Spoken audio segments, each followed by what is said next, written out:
Hey everybody, BK here, and I'm proud to tell you guys that I have now purchased a new capture card. I don't really know how to pronounce that real, so I'm just going to call it an Elgato. And I got this today after I sadly crashed my airplane, so that sucks. But anyway, I thought since I got it, the first thing I would do is to show you guys how I make my tunes. Now then, people have different styles of drifting, so this may not work for you. If it doesn't, then there's always other videos you can watch to figure out your style of drifting. Maybe you like speed, maybe you like points, maybe you like both. Who knows? But for me, I'm just a guy who likes to drift slow. It's not like I have a choice either way, and I like to rack up the most amount of points I can possibly get. So I'm just going to cram everything in this one video. Maybe I'll put different parts in the description instead of having to upload like 5 videos. That's just pointless. But anyway, let's get started. So we're going to go to car, upgrade, and we're just going to start off with the engine. Now then, keep in mind I'm a point shifter, therefore I do not restrict myself with horsepower unless I'm just trying to do an experiment. So we're going to go with the NASCAR engine.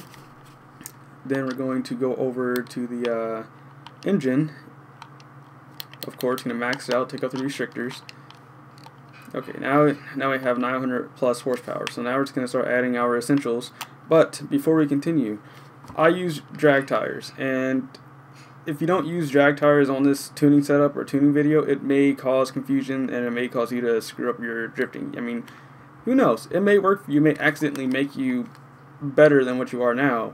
But personally, I always run drag tires. There's not a car I own that does not have drag tires. Drag tires are just the way to go for me, in my opinion, because it just provides more stability than most other tire compounds. I haven't tried any other tire compound but stock and street, and that's it. And I just didn't like it.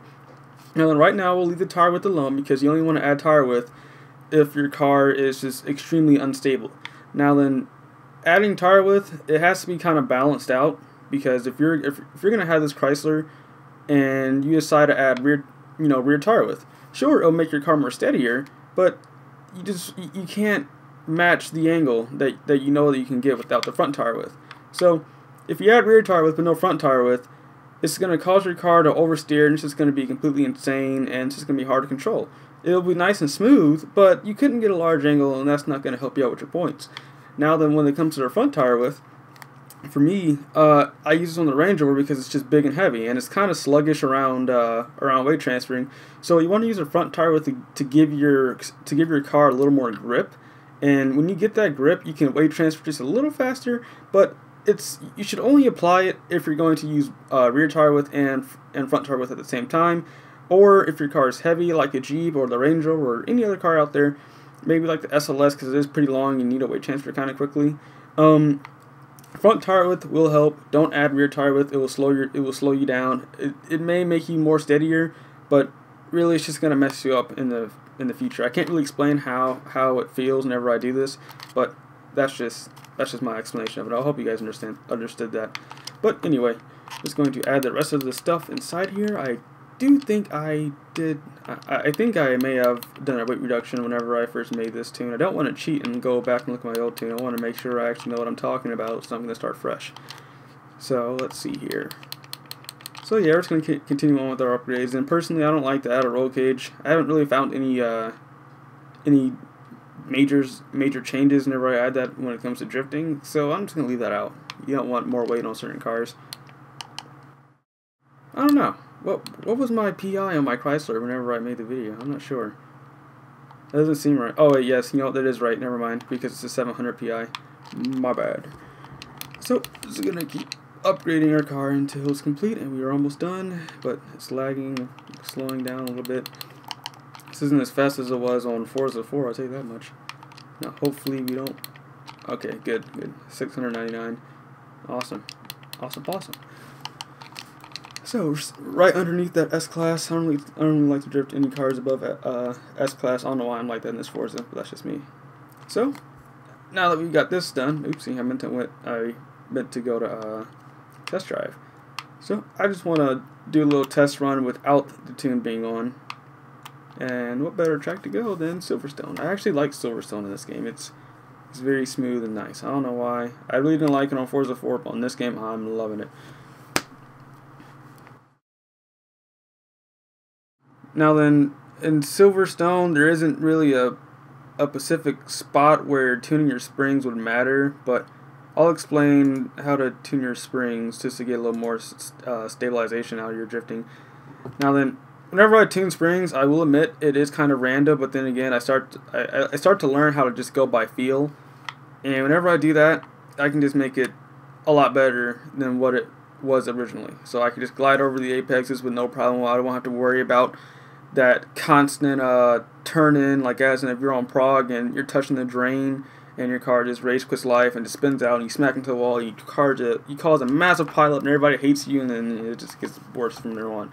But tuning springs can help you prevent that, and it's quite tricky depending on how well you know how to do it. So this is stock. There's nothing changed. I just want to show you guys how it is right now. Now, drifting this car, stock, it really isn't that bad. That's why I chose this car, because if anybody wants to jump on drifting for points, this Chrysler 300 is just the right car to go. And I don't have my points thing on right now because I was doing some racing, but as you can see, I'm getting a lot of oversteer, and I was giving myself full countersteer at the time, and I couldn't really turn back. Why is that? Well, I'll explain why. So let me just go to restart so I can get a nice fresh lap. So here's one thing I've noticed. You guys can go ahead and pick on me about this if you want, but this truly helps. So first, let's just start the tire pressure, and then we'll do a test to see how it works with the tire pressure. So I'm going to say 49 should do just good, and we'll go 45. Now then, on certain cars, it would be better to have your front lower than your rear, but on a car like this, since it's not as heavy as, like the tank of the Range Rover, you don't really necessarily need that. You don't want too much grip on your front tires because it will cause whiplash. I'm sure everybody knows that. Now then, why is it so high? It's so high because you wanna be able to drift a little longer and more stable than you would with lower PSI. You don't want to go for speed when it comes to points. You want to go for control and stabilization of your drifting. You don't want a bunch of wobbles whenever you're drifting. If I recall from the Forza 4 days, there was a lot of wobble whenever you would drift. Like your car would just sway back and forth. Your goal is to eliminate that as much as possible while keeping a steady line. So your PSI will help you. If you have low PSI and you're wondering why you can't take corners as long as most drifters can, that's because they're running high PSI and allows their tires to spin more, and you just lose more traction. Now, then sure, you can go faster, but you're sacrificing all your angle for speed, and you're not going to gain any points. So let's do a test run with just this little base setup of this PSI, and we're going to see what's going to happen.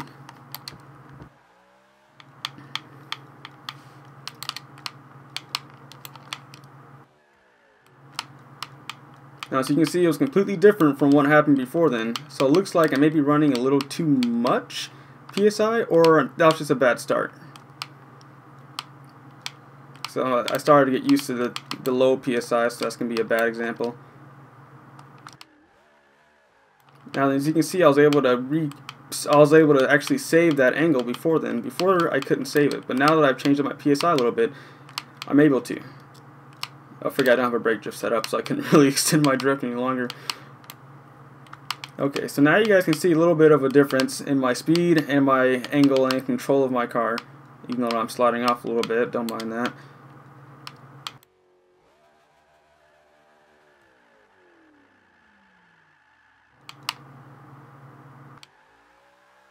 Okay, so right now it's not doing too bad. I would finish the lap, I just don't want to waste your time. So let's go to restart so we can get a nice fresh lap again, and I'll continue on with this. So, tire pressure's okay, but let's tone it down a little bit by a couple of points. I think 41 in the rear should be good. That should be pretty decent. Now then, the gearing shall not be adjusted until you adjust your alignment and, well actually, you know what, let's just do this out the way. Let's get this out the way. Your acceleration, just pop that up at 100, and your decel at 0. Now then, I like to do that because if I have my decel quite high, then it's gonna feel like it's just an automatic emergency brake. It feels like it's like a 50% emergency brake. So every time I lift the throttle, it just I can't explain how this feels, but you can just try it for yourself. There will be a difference in drifting, and whenever I enter corners, my entry is the most important thing I could possibly, rely on, because if you have a fast entry, you can cover more distance, which will give you more points, but not because you're fast. It's because the speed you're going at will cut the wobbles inside your drifting. And if you have high deceleration, it's basically like an emergency brake. And if you know what I'm talking about, just try to do an entry with just your emergency brake and hold it down. And then you'll see your car's going to be kind of fighting you. It's going to wobble you because it's going to try to straighten you out. And you really don't want that. So put that at 0. It'll save you. I guarantee it. Now then, I brake drift. And I'm just going to put that at 0% just because. So if you got a problem with it, then you can just feel free to watch my other video showing the difference between brake drifting and non-brake drifting. Okay, so now let's go back to our camber. Now then, I wouldn't really call this tricky, but honestly, this is all you need. Not even kidding when I say this. if you have max front toe, it will reduce that harsh entry and weight transfer, because whenever I weight transfer with cars that don't have max front toe, it's just unstable in my opinion, and I can't really control it as easily as I could with max toe. I've been running max toe since Forza 4, like since the beginning of my rear-wheel drive stuff on Forza 4. And if this is just my personal preference, you can weight transfer a lot quicker, and you can turn a lot harder or quicker as well if you were to decrease this. But personally, if you're going for points, and this is just my setup, leave it up all the way. Never take it down. All my tunes always have max front toe. Now then, the rest of this stuff, it really doesn't matter unless your car is really struggling to get an angle. So let's just go with like a little base setup, just so I can give you guys an idea.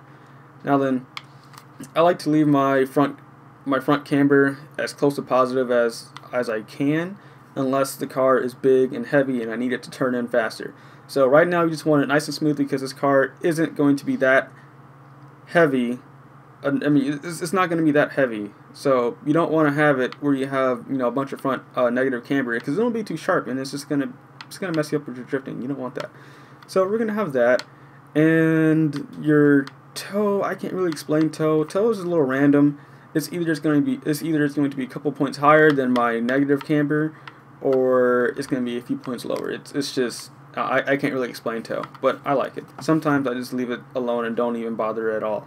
So our front caster is 7. I can't explain it. I'm sorry. I don't really understand why I get more stability for having front caster. I guess you can just read the description on the side, so you can just pause that and just read that. But I don't think that matters when it comes to drifting. Like, I don't think whatever they said is going to matter. But anyway, this is good. This should work. Let's see what's going to happen. If it doesn't work, we'll just do another retune, and we'll see what's going to happen.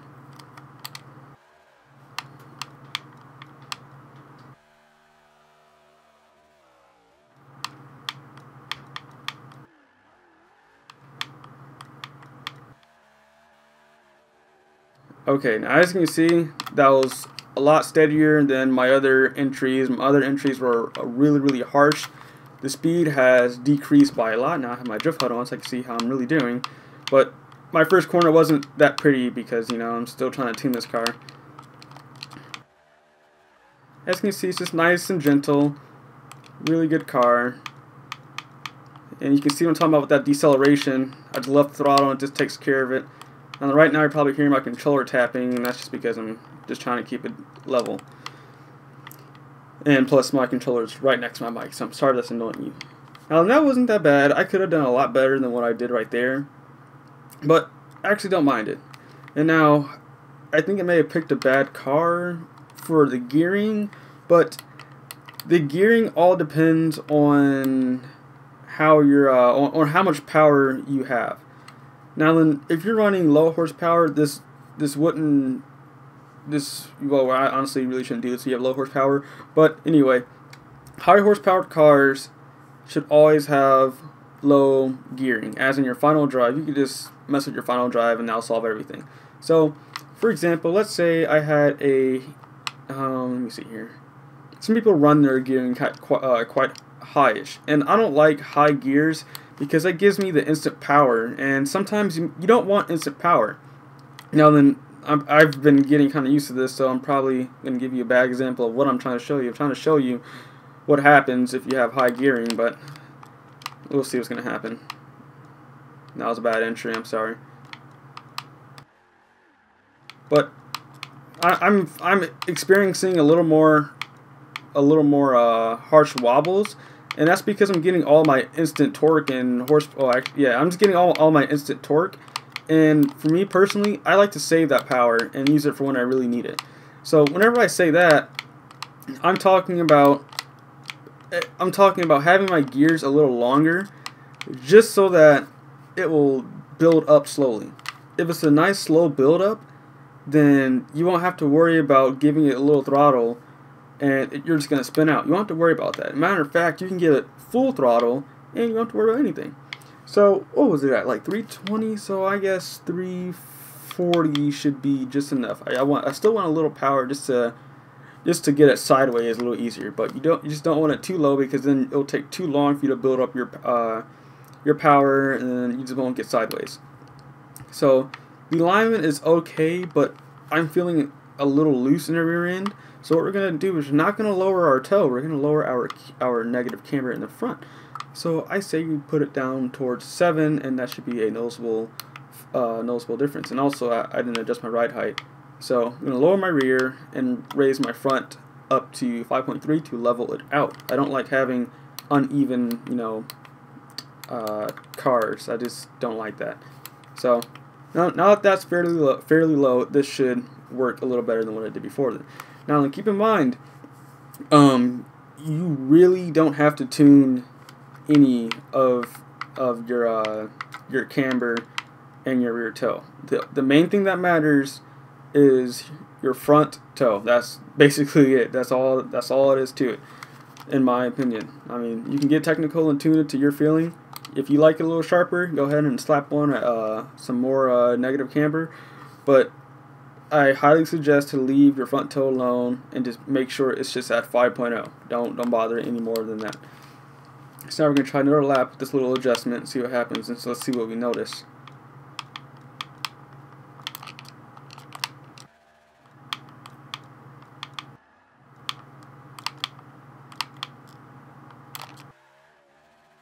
Now that wasn't that bad. Now we're getting a little better.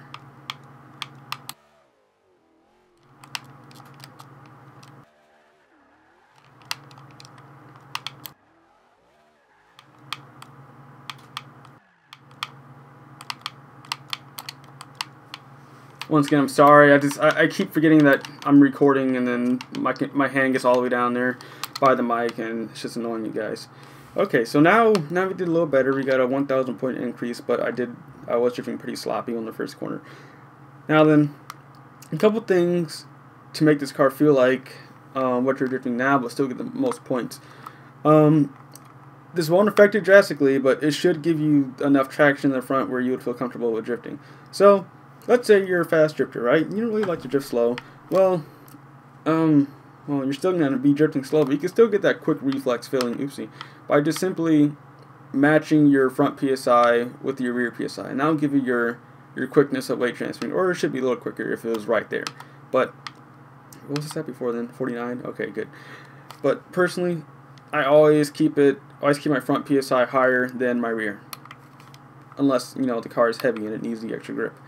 Now in the camber and whatnot, that's feeling okay. I'm not noticing any issues with this. It's solid in my opinion, and I like it. Now then, the springs, this is kind of random in my opinion. So what I would do is I would just start off with a base, and I would just lower it all the way. Oops, that was a little too low. You don't want your rear end bouncing around, because then it's I can't explain. It's just like jump drifting within mid drift or weight transfer. You don't want that, because that's kind of uncontrollable. So we're just going to lower our springs and make it a little soft. And we'll see how the car feels. Now if I'm lucky, it will feel pretty good and I don't have to do any more further tuning. So anti-roll bars and just lower and lower. And for people who say I don't know what I'm doing, yes, you are right. I don't know what I'm doing when it comes to real life tuning. I just tune how I want the car to feel. So it's kind of hard for me to give a good explanation on what I'm doing. Now then, right now I'm looking at my 4th gear, and I think that may be a little too low. So I may have to beat that up a little bit more on the gearing. And I'm sliding off a little bit too. Okay, so as of right now, I'm feeling little to no effect on the tuning, of the springs. And I may have accidentally got that right on the dime, and that's not what I wanted to do. I wanted to make it where it would be uncontrollable for a split second. But I rolled the apex without a problem, so apparently I did get it right on the dime, because usually whenever I give it a little throttle and I touch the apex right there, my car would just turn in and I would most likely be spinning out. So I honestly think that's about it. I'm glad this video is quite short. I was expecting this video to be like 50 minutes long explaining how to do this, but I guess it's not. But sadly I couldn't really cover the springs because I didn't think I would actually accidentally get it right.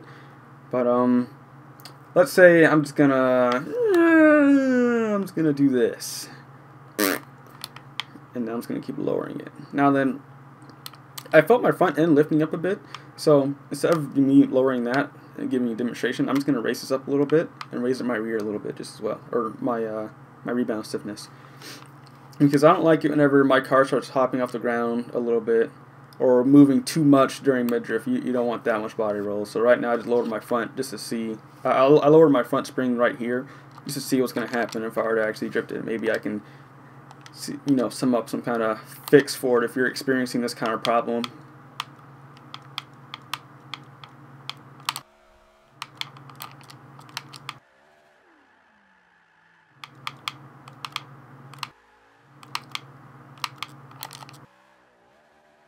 Okay, now then the power buildup is what I'm feeling in 4th gear. It's just not quite there yet. So apparently what I have right now is just a little too low. So let's simply raise up our final drive just a little bit, and we're going to go to 3.60, and that should give us our 4th gear power that we need, because it's still feeling a little sluggish.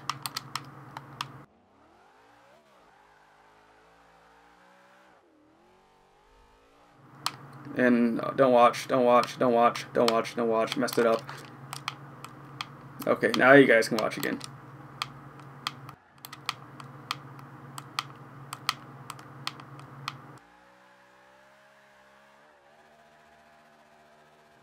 No, I can't really describe how this feels. I mean, the car is just a great car to drift with, so I shouldn't have used this car to try to tune it, because it's already kind of pre-tuned. It's not a difficult car to even drift in the first place.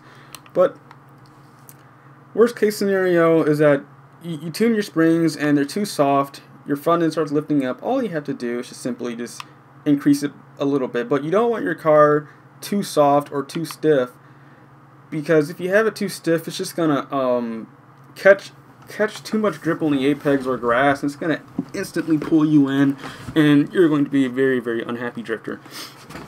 So I highly recommend leaving it, I would say, what is this? What would you guys say this is, like 27% soft? That's what I would say. Like, for instance, the whole entire thing. I'm just going to say, just go all the way back, to the softest point, and give yourself 30% more stiffness.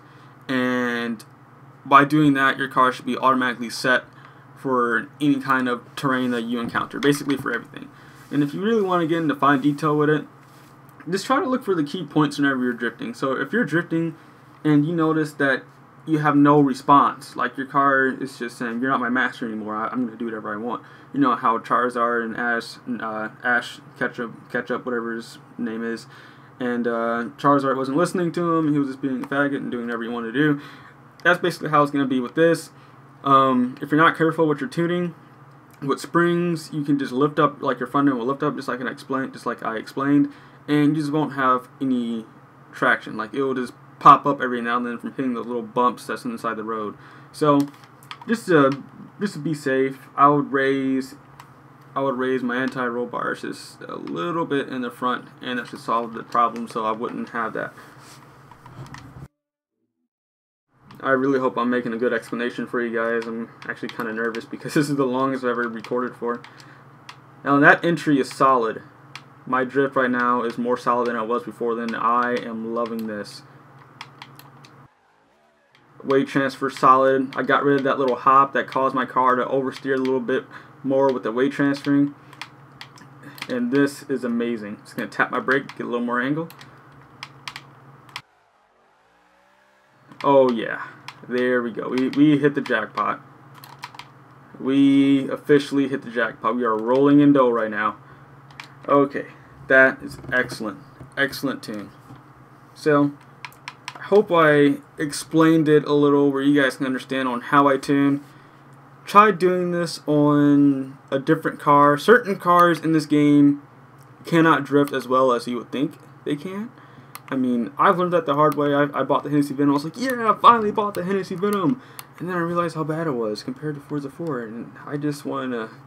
Wow, I didn't know what to say after that. I was so excited. I was thinking I was going to pull a massive amount of extra points by having the Hennessy Venom. But it turned out to be the worst nightmare I could ever think of. And that's when I found the Range Rover. That's when it took it all away. It took all my pain and suffering away. And just made it... It's made into an absolute awesome car. So, with that being said... I hope this helped out anybody who was questioning how I tune, because I have gotten a couple of messages on people wanting me to make a tuning video or tuning videos or whatever, and here you have it.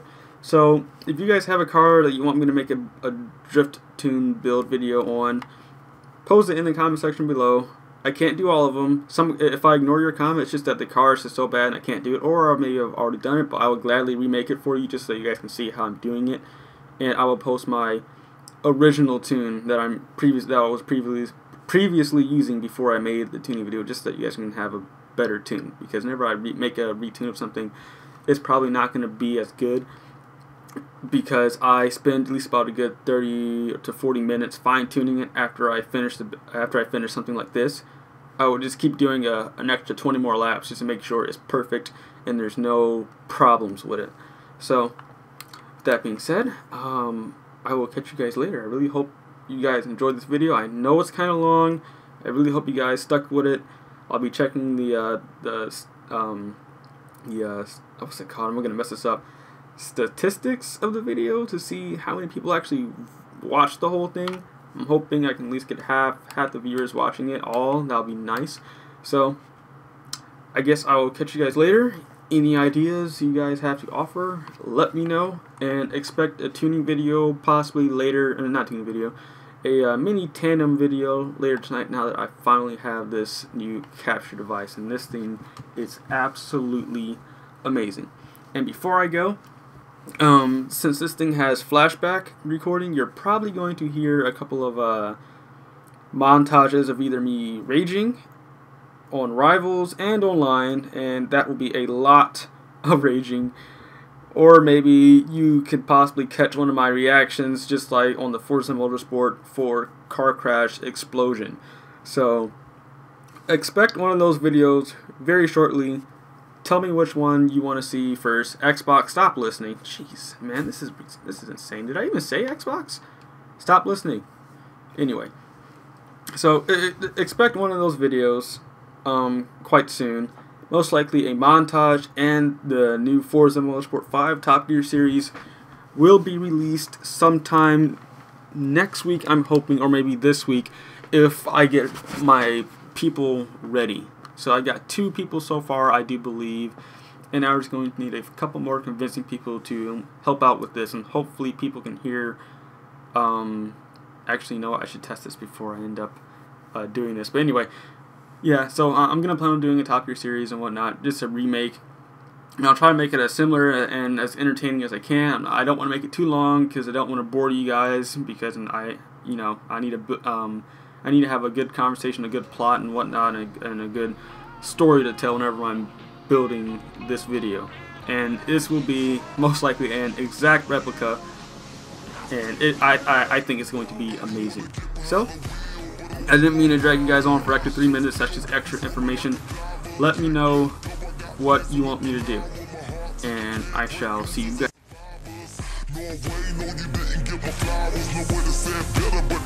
was a coward. Face just showered, the minute in the hour. Heard about the news, whole day went sour. Feel the moments got me feeling like a lemon head. Put you in the box just as poisonous as cigarettes. Single my regards, but regardless I get arrested. Ain't worried about the killers, just a young and restless. Get mad cause $250,000 on my necklace. To you I never said I was driving reckless. You and I know the jealousy is not impressive. Oh no, I can't stop, I was destined.